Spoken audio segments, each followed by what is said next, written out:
Let's talk about the myth that you need to be strong to be an occupational therapist.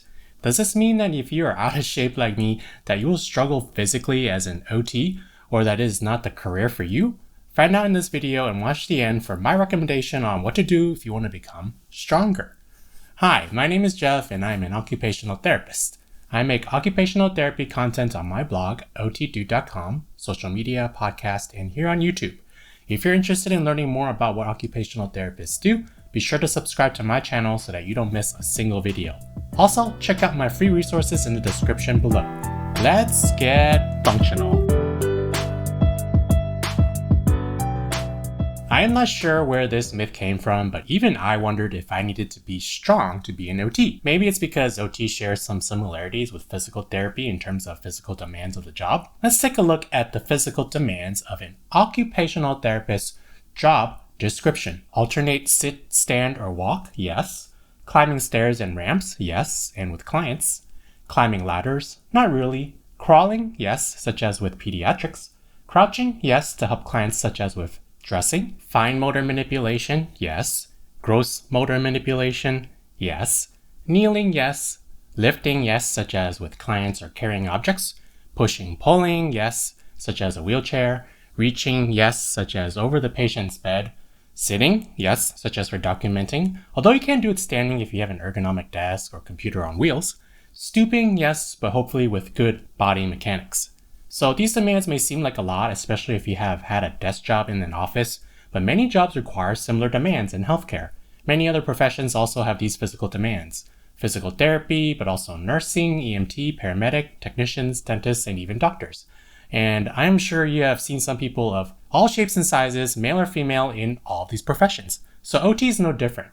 Sure, OT can be physically demanding in some settings, such as physical rehab with adults with disabilities, in which they're not as mobile. However, OTs, as do other allied health professionals, have many tools at their disposal to help them physically. These are things like Hoyer lifts, slide sheets, sit-to-stand devices, electric beds, grab bars, and so on. OTs can also co-treat with physical therapists during their sessions if the client has a larger body habitus. In my opinion, yes, strength does help, but it's not how much strength you have, but how you use your body and physics. Similar to how a wrench is easier to use if you pivot it from a longer lever arm, if you were to open a door from the doorknob compared to near the door hinge, it would be very difficult doing it that way. And it's the same door and you have the same amount of strength. So it's really how you use your body and your body mechanics to your advantage. So if you use some general tips, strategies, and with more practice, you'll probably do just fine. If you do things like plan your movements, communicate with patients and coworkers, keep the load close to your body, and work smart, you would be impressed with how you can do some pretty heavy patient transfers. So if you're hesitant about going into occupational therapy, about a field work placement, or going into a particular setting as a new grad, I'm here to say, don't worry, you'll do just fine. Occupational therapists work in many different settings. Naturally, settings such as pediatrics, where you work with children, in mental health, such as inpatient or in outpatient behavioral health, and other specialties such as driver rehab or hand therapy have a lower demand physically than in acute care, in acute rehab, and skilled nursing. Something to think about if you're still worried about strength and whether you'll be able to do OT physically. So what can you do to improve your strength if you got accepted into an OT program, if you're a student, a new grad, or just looking to overall improve your physical strength?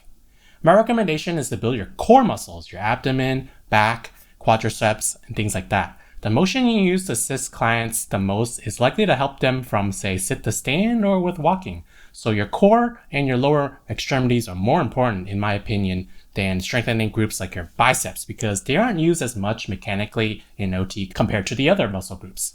Other tips are to increase your flexibility with things like yoga, improve your endurance overall so that you can be on your feet all day, things like that. Last, I recommend getting a nice pair of shoes with good soles and support for your particular type of feet.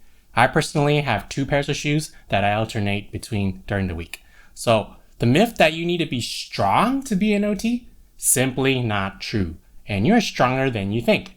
If you like these kinds of topics, give me a thumbs up and thanks for watching.